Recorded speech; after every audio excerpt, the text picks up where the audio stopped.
When we get Bum, bum, bum. Dun, dun. somebody better be. Over here. Yeah. What was that? No. Thought I heard a voice like through a speaker. Ghost. What if it was?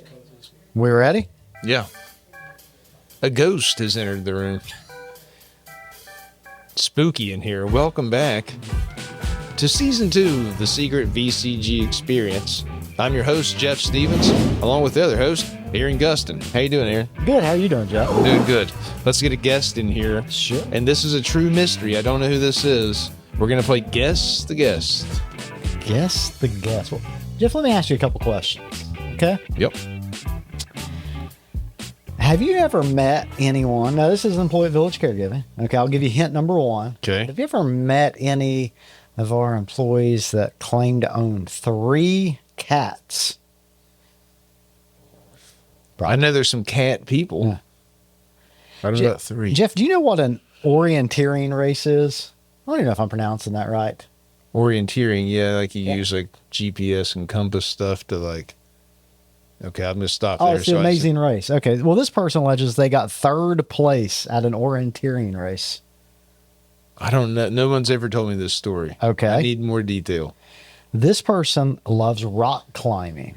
Okay. Rock climbing. And they have a birthday card signed by the professional climber known as Free Solo. Alex Honnold. Yeah. Who, I don't know if you saw or not, but allegedly just climbed the Sphere at Vegas. I sat there and made myself watch the whole thing, and it was pretty unnerving, especially at first. I settled into it after a little bit. Yeah, that was the tower that he climbed in, Yep. was that Japan? Tokyo? I don't know. Now, this may help, okay? This person has some experience working in computer systems. And one of the computer systems they worked on was on an airplane that they actually flew on. They flew the airplane? They flew on the plane. That's what it says. They have flown a plane containing some of the components that they worked on. Rock climbing, 3 cat, Yeah. flew a plane, computer systems. Yeah. Alex Honnold. There is one last clue here, but I'm fearful it may give it away. Is it Nate? Nate. He's a computer new IT I know, hire. that would be a great guess, but it's not Nate. Okay. Not Nate the Great Coon. I know. Okay. It's just fantastic. He has a nickname on day 2. This person says that they played NCAA Division II soccer.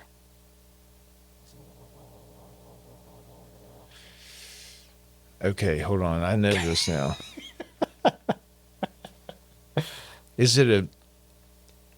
Can I ask if it's male or female? Mel. I'm thinking of people that are all too far away. Did this person travel in from a decent distance to be here? I'm just going to keep asking questions until I get it. Is it... No, it's not. Grant? Did he play soccer? I have no idea. Oh, man, I'm really letting this person down. When you watch this back, I apologize. I feel like I should know this. I didn't know that you had 3 cats. Didn't know that you'd flown a plane.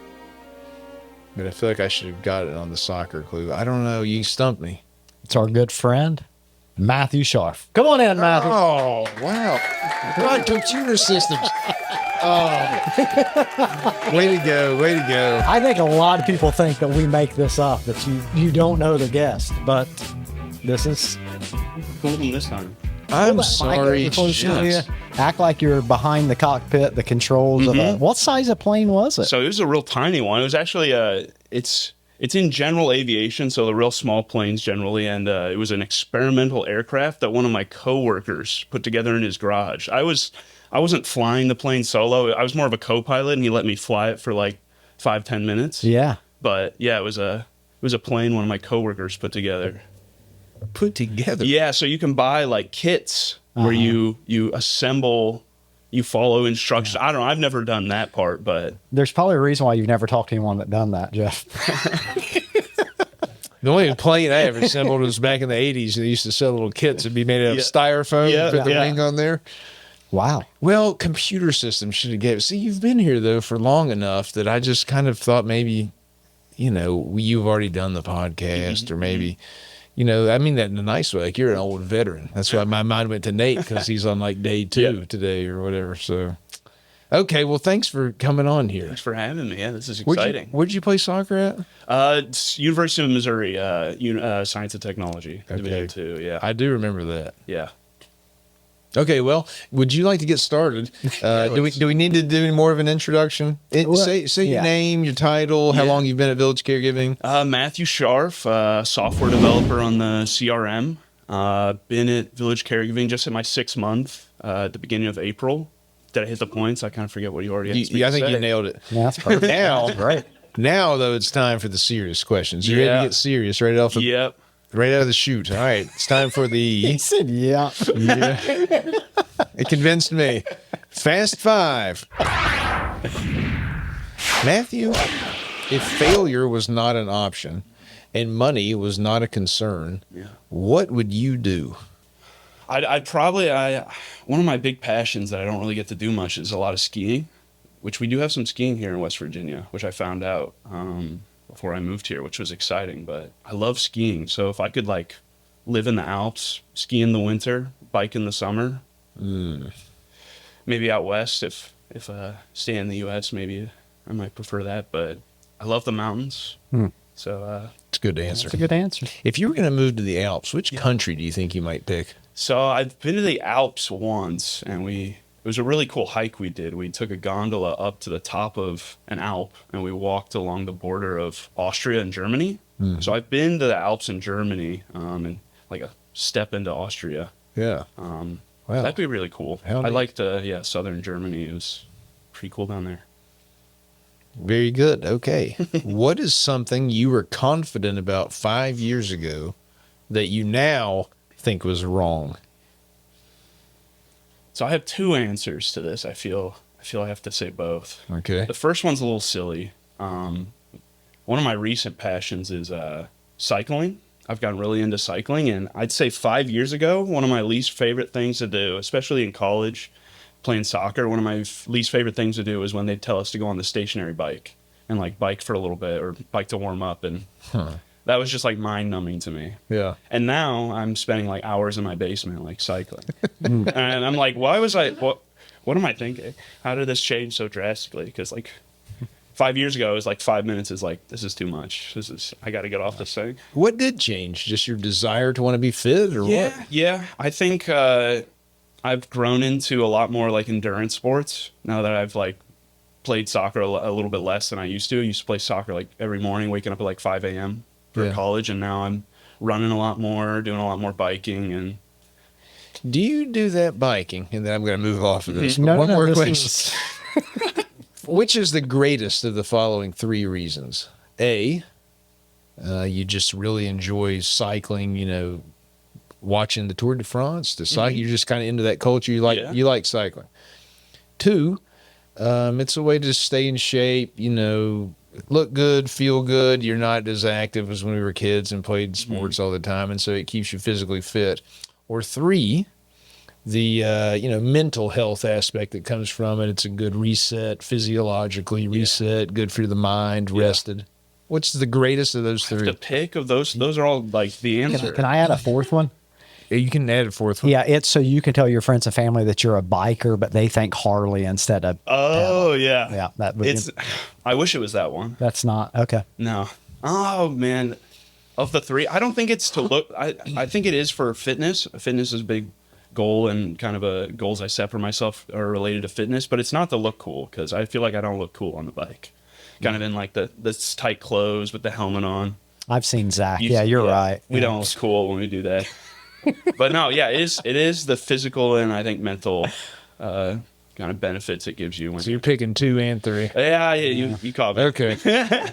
Was there a second one you wanted to talk about 5 years ago? Oh, the other one, that was already a long answer for Fast 5. But the other one was related to my career, like early in my career, especially for like software development. I feel like they ask you like, well, I'm getting ahead of myself. The question was like, how do you see yourself in 5 years in your career? And in software development, there's kind of 2 paths that, at least that was kind of how it was presented to me initially, there's 2 paths. Either you stay a individual contributor where you're writing a lot of code and you're doing a lot of tasks, or you become like a manager where you kind of oversee the individual contributors. And I was pretty sure I didn't want to become a manager because like early on I was like, I don't want to be like managing people. But now I think I've gotten more perspective, worked at different companies. I feel like you can do both.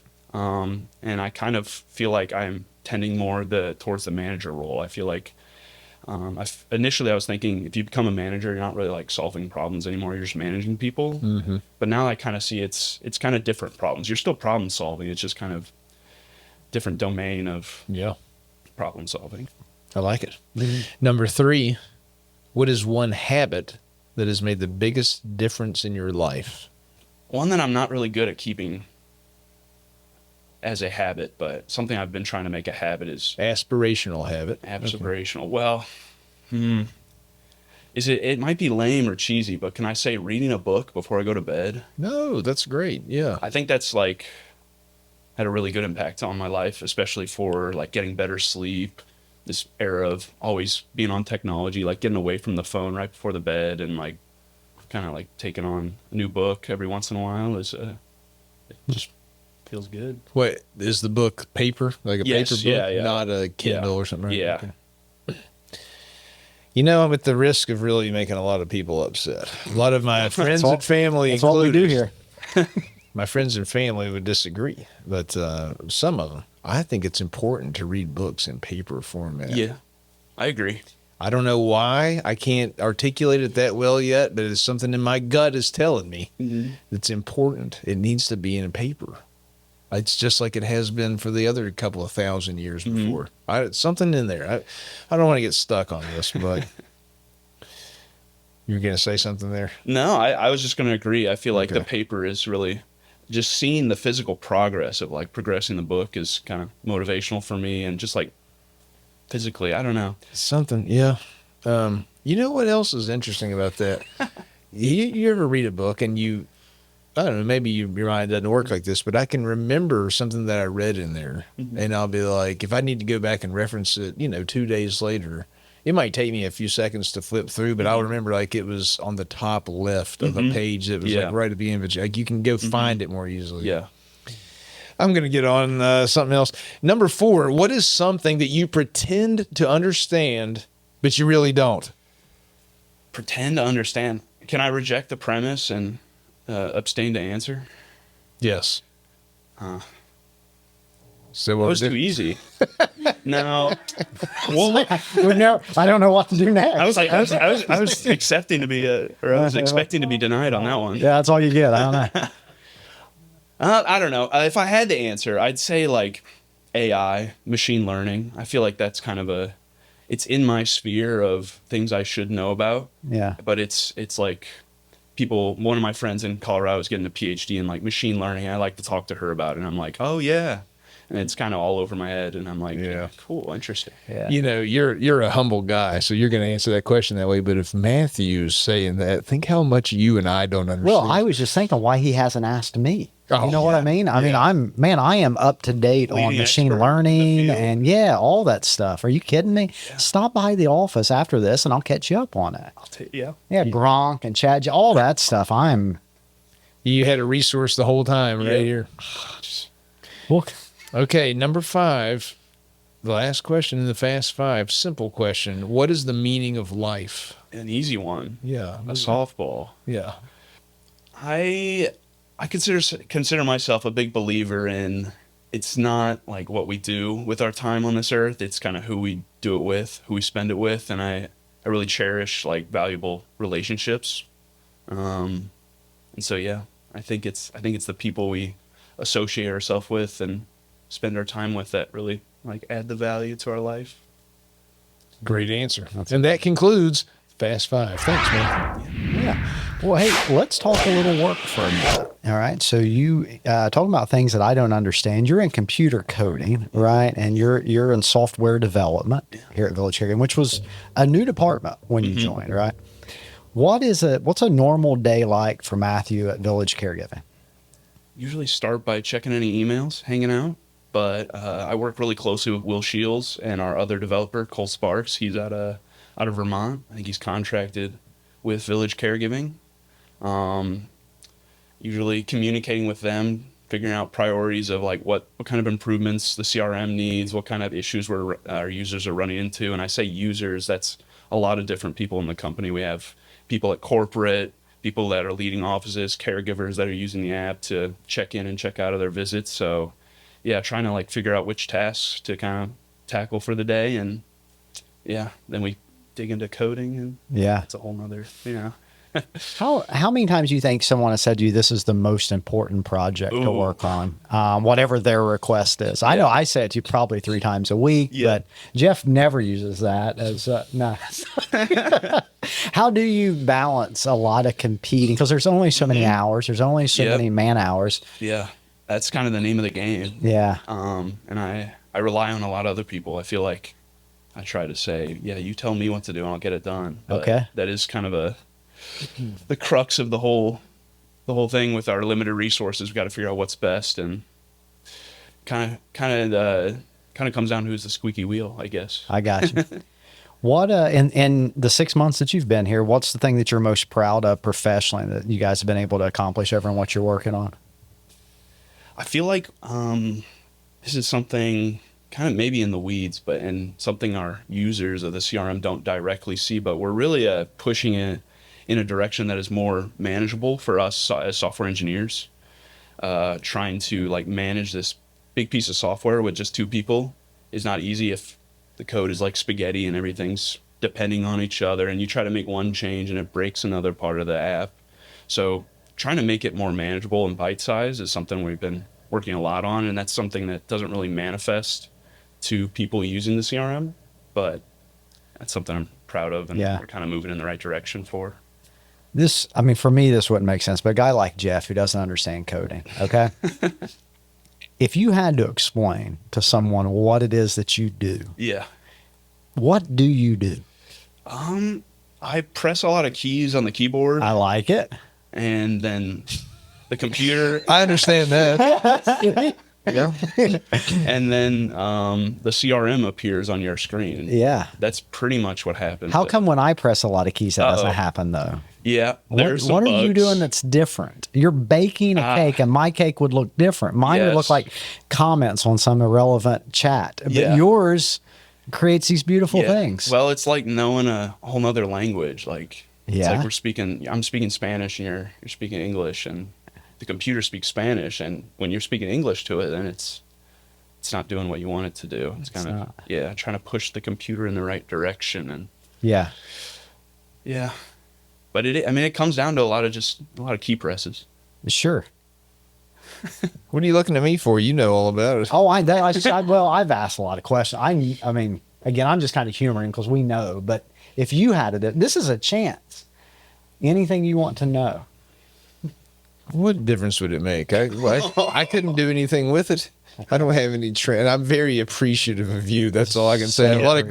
gratitude going this direction to what you do, because the asymmetry of knowledge is vast Yeah. between the 2 of us. If we traded seats and you were asked on the Fast Five, what's one thing that I don't understand how like a CD player works. Mm-hmm. You know, I don't know I don't know how you put music inside of it, but how a website just is there. I have no idea. I mean, and I thought by this point in my life, I would have figured, I mean, I grew up with some internet Mm-hmm. around, it wasn't a foreign thing.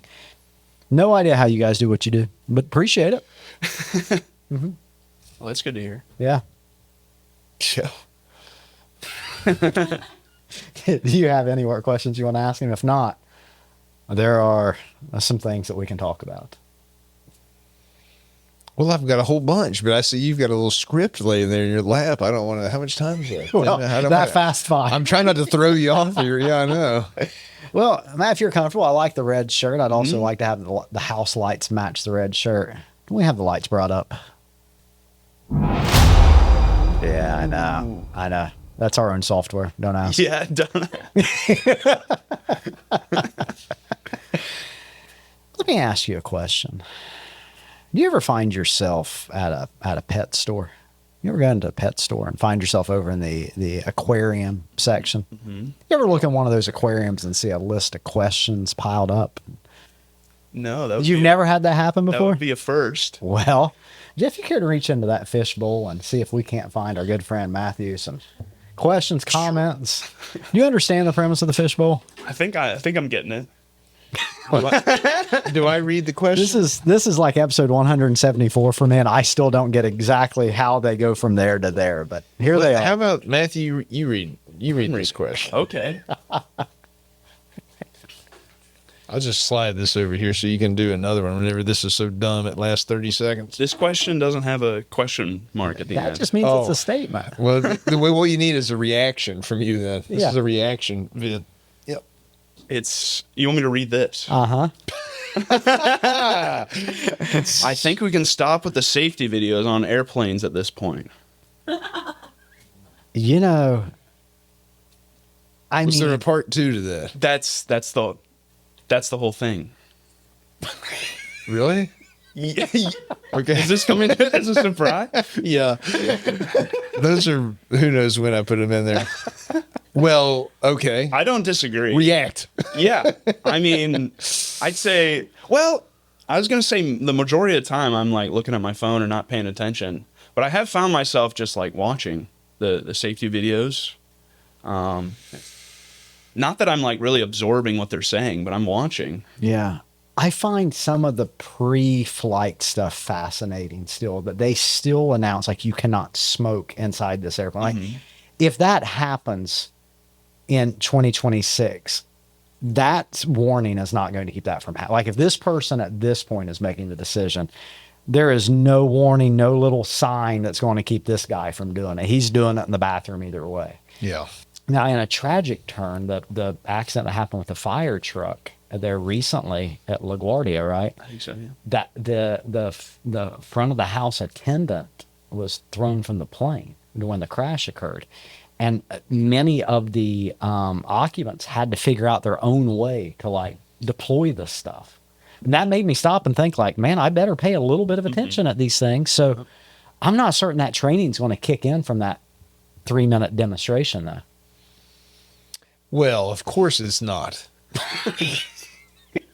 All that's happening at this point, they come on there, they start doing the safety video.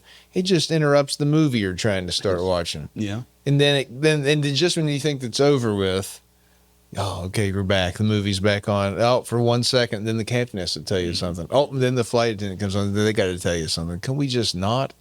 There's nothing happening here that A, I, or B, anyone else on here is going to remember in the case of an emergency. Guaranteed. First off, these days, almost everybody's got headphones and they're not even hearing this anyways.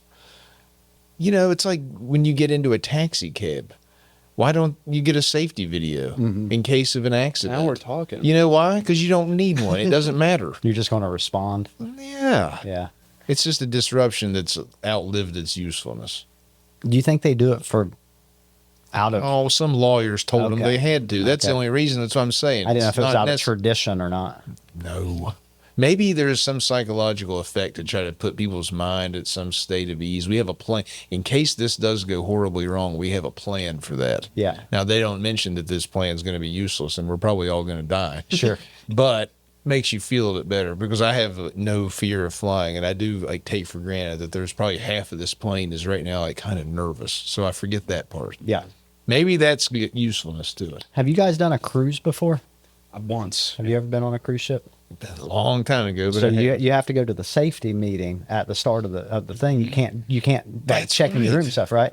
And after going on a couple of cruises, I've realized unless that accident happens early in the morning, no one's finding their safety area. All right. I mean, when you get the drink package, no one's coming to the right boat.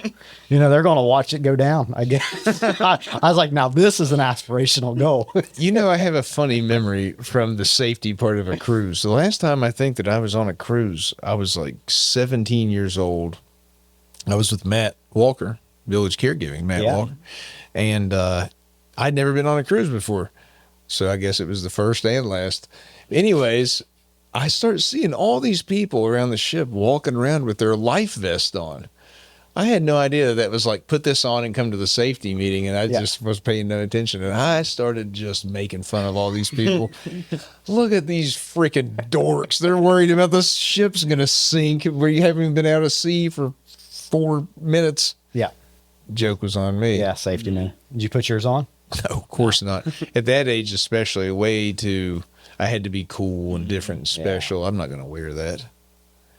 Well, Now, I think I would be a good sport and do it because they would have called you a casualty had something went wrong. I don't even care about dying. It's like, just be a part of the team, put the damn thing on and just go to the meeting. You know, like I'm no better than anybody else, but it still seems a little silly. And on the plane, we just need to stop with the video. These safety meetings in general, I've just got you. Yeah, I'm not. That's all I got. Why don't you pull one more out of there and just see? Yeah, and you can think about that safety stuff a little bit more if you like. That right there got a pretty good conversation. It did. going. That was. I'm going to put that in the win call. Oh God. What? That's a concern. Yeah. Okay. I don't know this second word. Well, it's a name. Because I don't know this person. Pablo Oh, Fanky. Fanky. Yeah, I know. Pablo Fanky's blue plaque. And then in brackets, I will read the plaque. Okay, so this is a plaque. It's in England. Pablo Fanky. If you're a fan of the Beatles, specifically on Sgt. Pepper's Lonely Hearts Club Band, specifically in the song being for the benefit of Mr. Kite, it references Pablo Fanky, who had a circus background. That song has kind of got circus sounds, and the theme says Pablo Fanky's something, whatever. Anyways, listen to what they have on this man's plaque, Okay. and tell me if you think that this is okay. Okay. Now, there's 2 different versions, and I think maybe it's been replaced, but either currently or at some point in recent memory. Here's a picture of it, okay? That's a You blue said plaque. this is in England, you said? This is in England. Okay. Yeah. Pablo Fanky, Uh-huh. born William Darby, he was the first black circus owner in Britain. Okay. He regularly performed in Leeds. On the 18th of March, 1948, near to this location in King Charles's Croft, his circus building collapsed, causing the death of his wife, Susanna. Both are now buried in the Leeds General Cemetery, 1810 to 1871. That doesn't move your needle much? I just thought, what a way to remember a fella.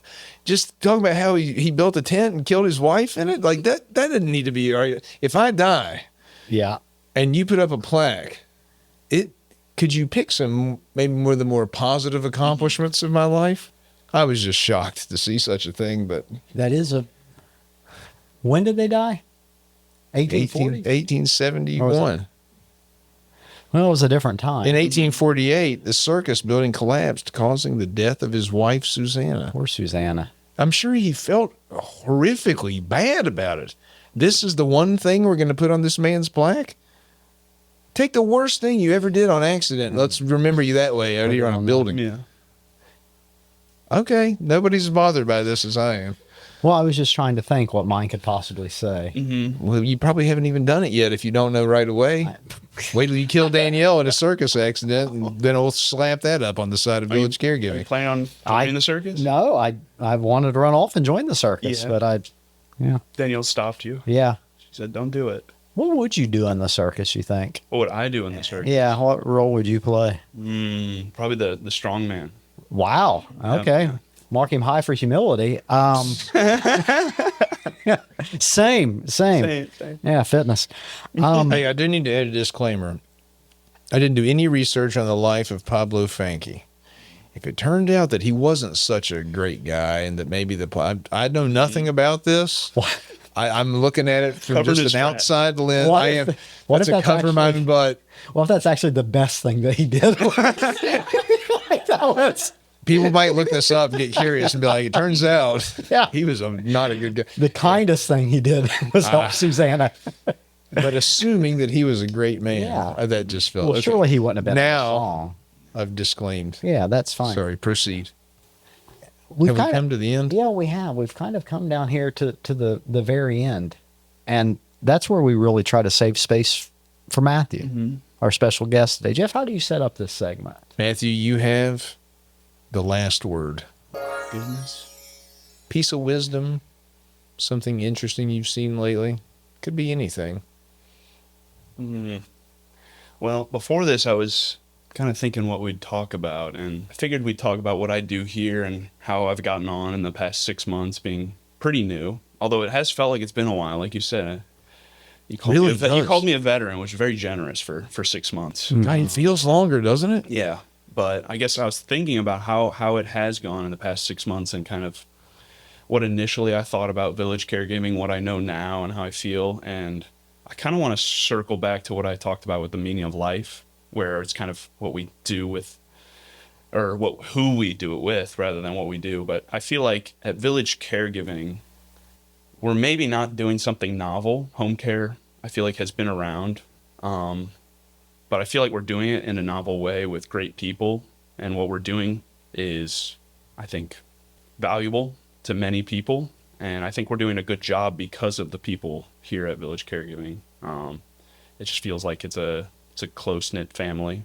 And I'm appreciative to be kind of led into that family. And I don't know, that's kind of how I feel about Village Caregiving is I feel like we are in an industry about caring for people. And I feel like the people we have here are doing a good job because they care about kind of doing a good job.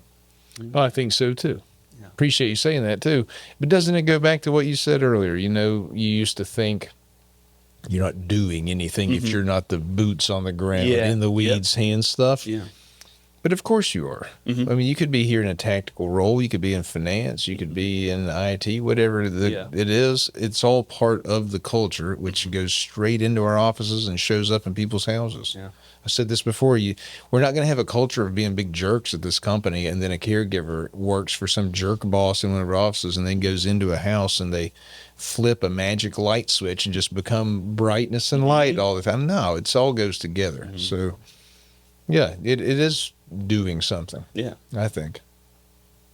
Matthew, we're glad that you're under our big tent here at the Village Caregiving Circus.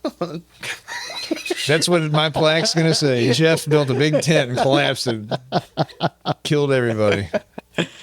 No, man, we appreciate. Glad that you came on. Hope you had a good time. Hope you'll come back and hang out with us again in the future. Yeah, it was a blast.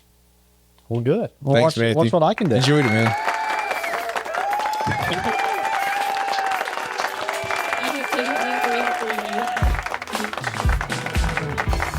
You could just leave that music playing. I think you There's nothing wrong with that.